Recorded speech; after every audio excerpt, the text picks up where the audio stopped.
Hey everybody, welcome back to another episode of Jail Talk. I am your host for the show, Andy Abney-Bratz, Regional Sales Manager with Turnkey Corrections. Today's guest, I'm excited to introduce retired Sheriff Brad Riley from Cabarrus County, North Carolina. Brad, thanks for joining us on the show today. Absolutely glad to be here. Okay. Like I said, Brad's a retired sheriff. Currently, he is a territory manager with Kimble's Food by Design in North Carolina. Brad, why don't you tell our viewers a little bit about your law enforcement career, how you got started in law enforcement, all the way through your progression through the ranks, and then to include your current role with Kimble's today. Okay. Well, growing up, I always had somewhat of an ambition of, like most boys, I want to grow up and be a police officer or a firefighter. Gravitated more towards the law enforcement side of things. Thought maybe in high school I wanted to go to law school, be a lawyer. The more I got into college and realizing that maybe I don't want to spend that much time in school, and maybe I don't want to spend all my life in a courtroom. Investigation side of things always were a peak for me, and something that made me gravitate more towards the law enforcement field. So when I graduated college, I immediately interviewed with our local sheriff's office in Cabarrus County, where I ended up doing my entire career. I was fortunate enough to be attached to a great agency, and one that would help me foster an entire career of being able to go through the ranks. And I ended up serving 30 years, the last 18 of which I served as the elected sheriff, and retired in December of 2018 when I came to work with Kimble's. Okay. Well, thank you for your service. It's a long career in law enforcement. It's always good to see seasoned veterans and talk to retired sheriffs and just kind of get to know the person and the sheriff and their career. So thank you again for your service, and that's just awesome. Now, throughout those 30 years, did you ever work inside of the jail, or just mainly on patrol? I did. I started, it was a unique career. I started out on patrol. I ended up, we were a full service agency in which we also, 911 was not in place until a few years later. So I spent some time inside working in dispatch a little bit after I'd worked patrol. Went back out on patrol and went through the ranks there. Became a sergeant on patrol. We started a SWAT team. I was commander of SWAT.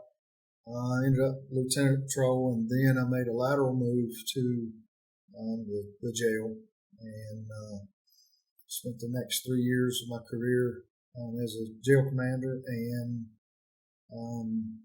was appointed sheriff in 2000, and spent 2 years as appointed sheriff, and then I was elected for the next 4 terms to make up my 18 years. Wow. Okay. I always like to hear sheriffs coming from the jail. It always, the jail people in the world always love that, because, a sheriff then understands jail operations and what it takes to run a jail. So, and you were jail commander, so that's fantastic. That was kind of where I ended my career in law enforcement, was jail commander for my county here in Indiana, after 19 years. So I understand that, but yeah, that's freaking awesome. And that's kind of an anomaly. It's, this is a day and time, as you said, that, you see more and more of it now than you did 20 years ago. But 20 years ago, I was an anomaly. I mean, I found once I became sheriff, I found that I looked around, and we have 100 counties in North Carolina, and I was the only one that I knew of that had any stint in a jail. So okay. I think you see more and more of it today, but it's still a unique thing. Yeah. What were some of your biggest challenges? Let's start first as when you were jail commander. What were some of your biggest challenges in the jail? So, man, that was a long time ago. There are a lot of similarities. When you lead, anywhere you lead, it's the same concept of trying to get 9 people or 60 people on the same page is your goals. I think the biggest challenge I had, if you go back to it was the late 90s when I moved into the jail in the late 90s. One of the things I immediately realized is that a lot of the jailers were not We want sworn officers. So it seemed like trying to get them to understand their importance in the grand scheme of things, and making them understand that you're not third class workers. You're just as important to the entire sheriff's office as the folks out there, and trying to get those people. One of my goals in the beginning is that what are the things that we do in the jail all the time, and better than anybody else? And, simple things such as searches and even handcuffing. Those are things that we do with everyone that comes in or goes out. You handcuff them, search them. So let's be the best at those two things. And that was just an example of the things. But those are some of the challenges, getting people motivated and making them understand that, what, this is our house. We want to set the culture, and we want it to be fair to all folks. We want to understand our role. Our role is to understand where the inmate, where does the inmate play in this entire scheme. We didn't put them there, and we're not really the ones that are going to let them out. We're the gatekeepers for while they're incarcerated there. And once we got folks to understand and get on the same page of understanding that our role was not to convict them, not to warehouse them, so to speak, but more of to carry them from point A, which is the officer that brought them in, to point B, which is the courts, who will take care of their dispositions. Those were a lot of the challenges in the beginning, and I found that after we established ourselves as an identity of we're going to be the best at these things that we do, and this is our house. We want folks that are coming in our house to understand that it's clean, orderly, and requires the respect and dignity that those folks that are coming into the facility. And that included our officers, probably more officers coming in and bringing folks in more than the inmates. Yeah, that was one of the things that I found interesting working in the jail was they're just people, people that make wrong decisions down the road, and you or I back, whenever, high school or whatever, we're just one wrong decision away from ending up in jail ourselves. So, I had a lot of respect. I know you did too, for the inmates that we kept in our jails, and and we owed it to the public to make sure we took care of them. And a lot of I talked to a lot of retired sheriffs, current sheriffs still too, and jail administrators that the law is very specific when it comes to jail operations. There's certain things that are required that you provide the inmates. A lot of them are not just lock them away and throw away the key and forget about them. They're human beings, so we need to take care of the people that we house. And that's the interesting thing about Kimble's Food by Design and also Turnkey Corrections, is that we provide the services to the jails for the inmates, but also making the lives of jail operations and the sheriffs easier, because we take care of those things and not them. But fast forward to when you became sheriff, been in the sheriff's seat for a couple of years at that point. Did you see some of the same challenges from the jail, or was it just different point of view from being in the sheriff's seat looking, down at jail operations?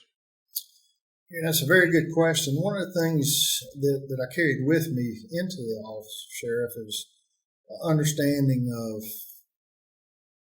in my opinion, there were three different areas. You had the communications center, which was the whole 911 center, and it was kind of a separate entity.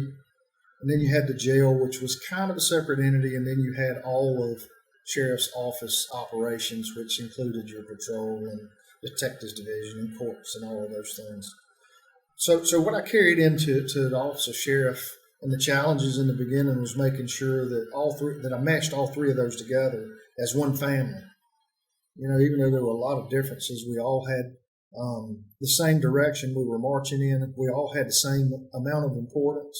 The only way I could do that was make sure that I led from the front, and that my administrative staff walked with me through that, and that we treated them the same, understood that the role that we carried as an administration is to take care of their benefits, take care of supporting them, take care of their resources, and do it in an equal manner to each of those three entities. So that was our challenge in the very beginning. But after you do that for a little while, again, it's a culture that changes, an environment that changes, and then everyone sees that we're all equal, we're all one family, and we don't go out and badmouth each other. We don't go out and talk about one job being easier, harder, or better than the other. And what I found after a while is that people didn't mind working in any of those three environments when it was all legal. One of the things I was fortunate to be a part of, just jail operations in general, but seeing officers come in as corrections officers and then working their way up to law enforcement officers, whether it be for the city PD or the sheriff's office or even state police. We had a few that went to state police here in Indiana. The respect factor that they brought back with them when bringing a subject to the jail, because they understood the processes, they understood what it took to book an inmate into the jail, as opposed to your rookie who graduated the academy, zero jail experience, and they're bringing people in. They don't necessarily understand the process. So, as a retired sheriff, do you feel like it's important for people to start in the jail first, especially in the community that they serve, before they get to the road? I do think that if there's an opportunity to do that, it is. I mean, number one is you're in a controlled environment. You're dealing with the same folks. In fact, you're dealing with a lot of the problems in society, I'll say, because they're not all bad folks, but there's certainly, most of them are going through bad patch or bad circumstances or something that puts them in that environment. But when you put a lot of those folks in one place, it's a little harder to deal with than it is on patrol, and you get a call and you go and deal with one or two of those factions. So being that they're in a controlled environment, dealing with a lot of the same factions that they will deal with in investigations or patrol later down the road really does prepare them. They've already learned how to talk the talk, and they've done it under control, supervision, a lot of cameras, just it's a good training ground for folks. So preferably that's the way that I would prefer a career to go. And we were fortunate that back in 2000, when I took over as sheriff, we were still, our entire agency were all sworn officers. Everyone in communications, everyone in our jail at that time were sworn officers. So, we were able to offer people that, look, once you do a year and a half, 2 years in that jail world, you'll have an opportunity to promote out to one of these other areas. And what we found is once we were making it an equal ground for people and put so much emphasis on the importance of those other two entities, we found that in the beginning there were a few people that wanted to come out and try to patrol, and we found that several of them asked to come back because they liked some of that, being able to control that I'm coming in at a certain time and going home at a certain time, as opposed to getting a late call, or being out in inclement weather and you have no control over that, but you can when you come into a jail or a comm center. So again, that's the motivation. The motivation is how do you service all three of those different areas that I talked about earlier in a way to making them equal, making them understand that they're just as important as each other, and kind of get those divisions to poke their chest out about what they're doing every day and feel good about it, make it hard for them to make a decision to want to leave that comfortable world. Yeah, that was one of the things I liked too, was the environment. Even though it was pouring down rain outside, I was dry inside. But also too, the safety factor. A lot of people don't realize that the jail is a really safe place to work. And what I used to like to talk about to the public, really, to educate, was the jail is the most dangerous community within your community, if you will. You have your own food service, you have your own store or commissary, you have your own laundry service, your own population, your own police force. So anyway, but yeah, backup was seconds away as opposed to possibly a couple minutes away on the road, and seconds do matter in our line of work. But yeah, I'm glad you touched on that point, because that's very important. That is very important. Let's talk a little bit about your role currently. You and I are somewhat similar, and we jumped in from the public sector to the private sector of the industry, which, corrections is my world. I love corrections. I know you do as well. That's why we wanted to stay inside the industry. So talk about your company and talk about your current role and what you do for your customers. Okay. Well, as I was preparing to retire, there were a number of things that were priorities in my life as I made that big decision to leave a world that I guess I was not ready to go physically. I was 50 years old when I started making the decision that I'm going to leave in the next 10 months. But in North Carolina, the retirement system is so lucrative that I couldn't afford to stay.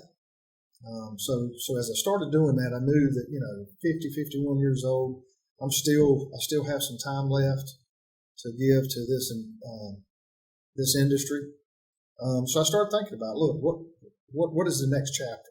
Because I knew that it was important that once I retired, that I turn it over. You can't continue to live that life through the next generation or through the next person taking over that agency. And I knew that was important. So I started thinking, and I knew that Kimble's commissary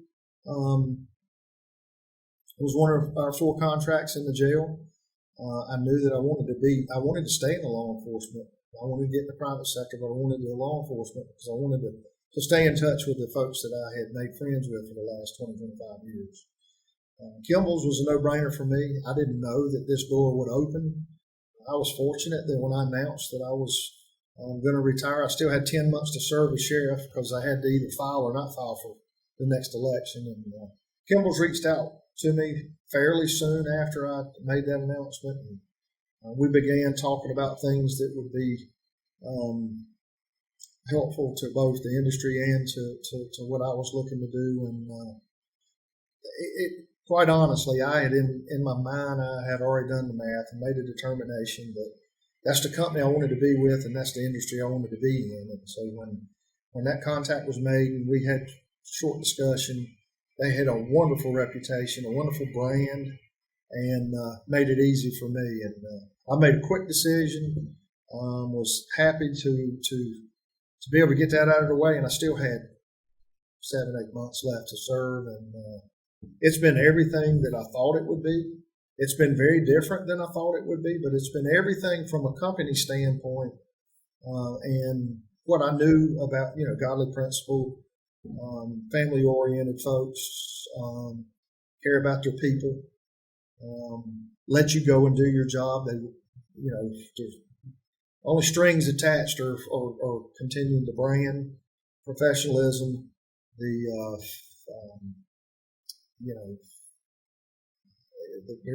but it's been wonderful. Good. Well, the more I learn about Kimble's, the more I like Kimble's, and the reason why I say that is, like Turnkey Corrections, Kimble's is a smaller company, so you take better care of your customers in a smaller company as opposed to some of your mega companies in the nation, and that's just talking from experience. Being in the jail for 19 years, I dealt with several commissary companies. And like you, landed with a provider, Turnkey Corrections, and eventually went to work for him. So it's definitely great to see companies that take care of the customers. And I got to actually spend some time in Omaha, Nebraska, with Eddie Etheridge, one of your coworkers, right there. And Eddie just knows a ton of people. And the more I talked with those people that he was familiar with, they just talked about Kimble's like it was the next best thing. So, like I said, the more I learn about Kimble's, the more I learn, and the more I like what Kimble's has to offer. And the employees for Kimble's are great as well. But yeah, a couple of things that were important to me too when I got there, just as a personal thing to me, it was important that I get involved with a company that was. And I specifically asked Kimble Carter, the owner of Kimble's at that time, how important is it for you to put money back into where you get it from? And I went a little deeper and said, are you the kind that wants to market? And, you get the money from the agencies and from through the jails, but how attached are you to the associations, the Sheriff's Association, Jail Administrators Association, and the individual agencies when they're doing good things locally, like partnering with the Boys and Girls Club for those that are less fortunate? I already knew that through partnerships that I forged with them in Cabarrus County that was important to them. But from a global perspective, what is the thought? And immediately I understood that absolutely they got it. They understood that, you know what, there's a certain amount of money that comes in that automatically has to be replanted back into to growing our relationships and making the folks that we serve out here, the agencies that we serve, making sure that we're partners with them and that we're creating depth and relationships with them rather than just coming in and making money. That was very important to me. It was important that I stayed in law enforcement, that I was not looked upon by my colleagues and folks that I had spent the last 30 years creating relationships with. And I wanted Kimble's commissary and now turnkey Kimble's to know that it's important that I'm a goodwill ambassador for this industry and not just a salesman. Salesmen are those folks, in my opinion, and that you're keeping score based off of new business. You're keeping score about how much business I did last year, and not necessarily the important things. The important things are we servicing you the way we should be? What are we doing? Are we balancing?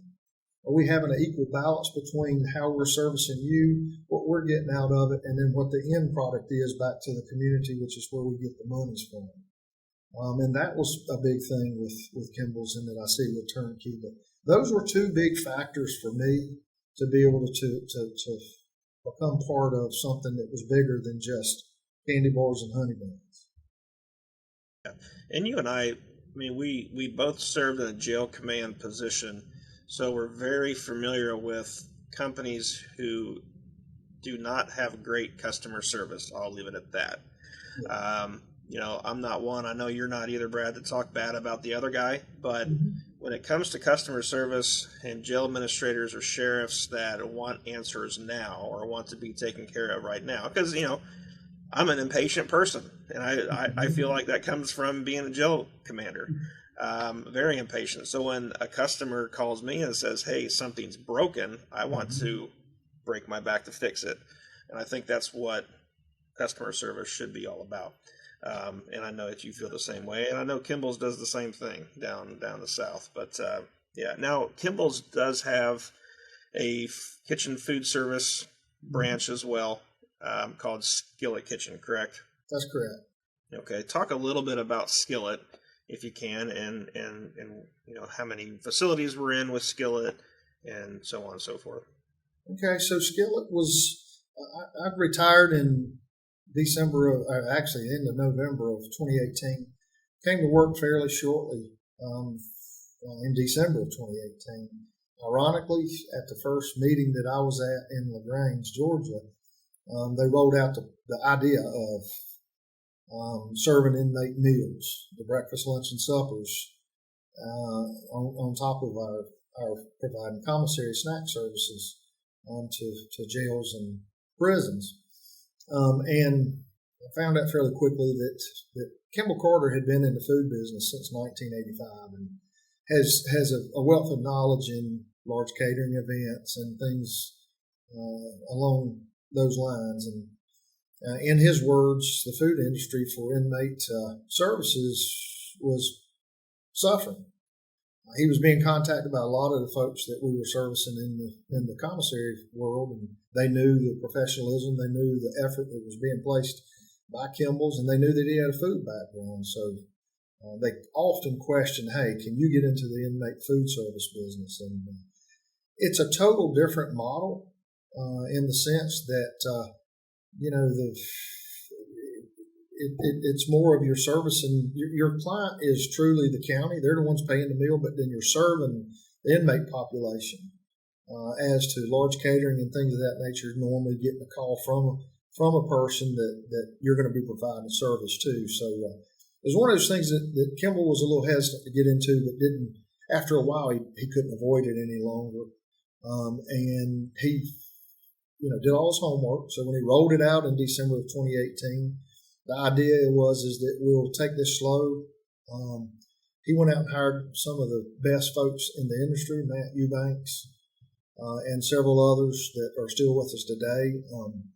The idea is we'll do one skillet account a month for the first year and see, do it, make sure we do it right, which would have been 12 that first year, and I think we did 25.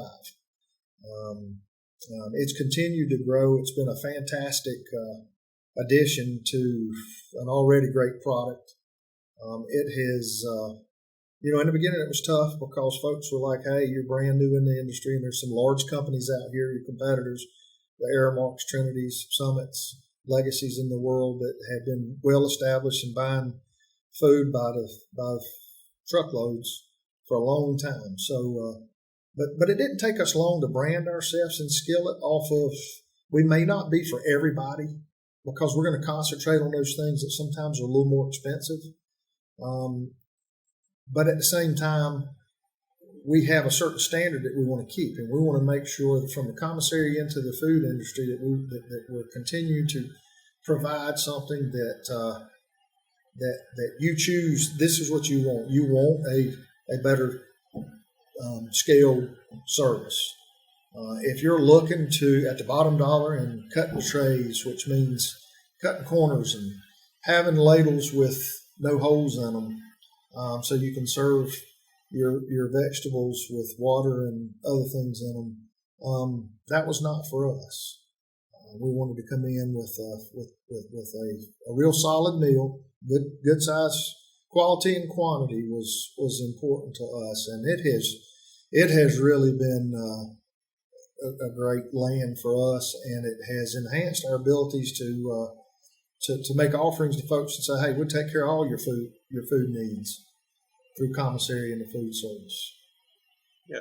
Now, some people everyone who's worked in corrections at some point in their career or has been affiliated with corrections understands that food service in the jail is super important.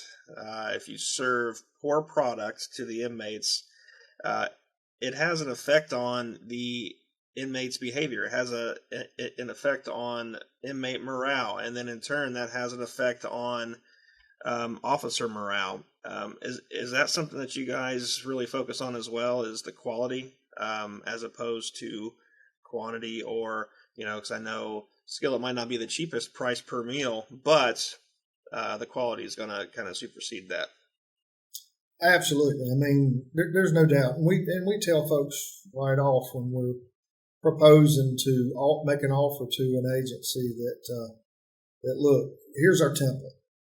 The template is the same for you as if you're a 6 inmate population or if you're a 1,600 inmate population. The model is the same. It's just that the staffing and the food purchases and things of that nature are greatly different. But we're serving the same types of meals in each of those places. We're using the same concept of providing extra layers of management staff that are communicating in and out. And to me, that's the importance. That kitchen manager is the most important person in that kitchen and in that agency for food services. And they have a direct effect on the climate that they will set for the inmates. When I served as sheriff, I'll never forget that I was called one day and asked to come down to the kitchen, and this was way back. And we had another food provider years and years ago, and I was asked to come down that they were having some issues with inmates throwing trays and causing a disturbance. And it was based off of food service that was provided to them that day, and it was something as simple as gravy on potatoes. I went down, I looked at it, and sure enough, it was gravy that was on potatoes, and it looked green. And of course, when I talked to the kitchen manager at that time, I said, what is this? And they said, well, it's regular gravy. Taste it. It tastes just like gravy. We just ran out of yellow food coloring today. And the yellow food coloring makes this look odd and not like a gravy.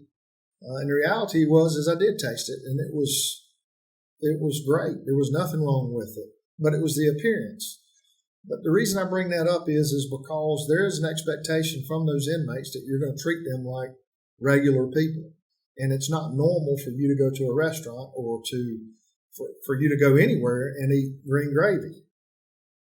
Or to even, and to them it was the appearance, not necessarily the end result.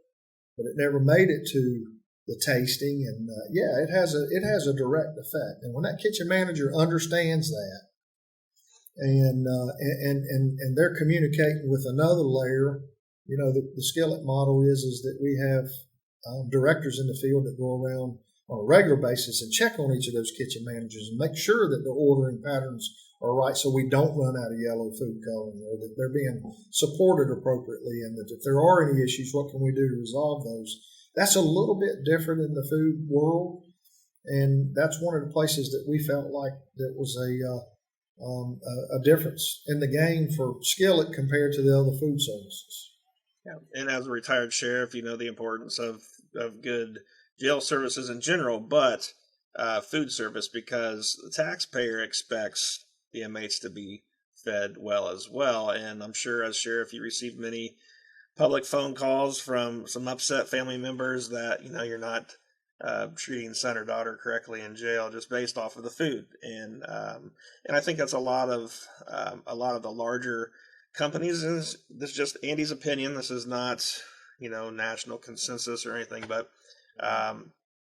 people that haven't worked in corrections don't necessarily understand that. If you've worked in a jail or have been a sheriff, you know the importance of great food service and great commissary service and everything. So yeah. I come from a background that keep things as simple as you can keep them. You get what you pay for, and it doesn't matter at what layer. So if you don't pay your staff well, then you won't get great staff. Some of the skillet model is that, again, we're a little bit higher because we want to pay people that will be motivated to stay there, do a great job, and service the client. So we're probably going to be people in that industry that are paying our cooks a little more than the other folks are. At the same time, we understand that the importance of, we're not just servicing the agency that placed us in that kitchen, but we're servicing that end user. When that end user stops writing bad letters to the jail administrators that the food's not good and it wasn't warm and we don't get enough and I'm hangry and all of these different things that they do and say, we want folks that are cooking and understanding that response from those inmates is important too. So when we get the inmates that are positive, we get the staff that's positive about the way it's being serviced, and then our folks are positive, it's a win-win all the way around. And I think sometimes we forget that the staff and the inmates have a part in making a decision of whether you will stay the service provider or not. But I think Skillet puts all of that in one wagon and understands that we all have these equal roles, and if you forget any one of them, it could cost us all down the line. Yeah, absolutely. And like I said, the more I learn about Skillet as well, the more I market Skillet in the north. It's starting to pick up some speed. We opened a jail in Minnesota, kitchen food service with Skillet, and I know that I'm trying to push it in Indiana and Ohio. So, it's starting to make momentum. A lot of people are starting to notice the quality.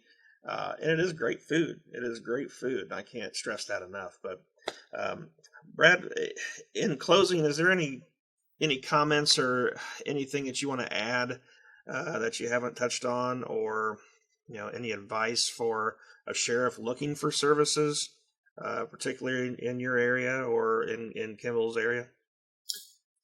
Yeah, along those lines, some of the things that we pride ourselves on is if it's not broke, don't fix it.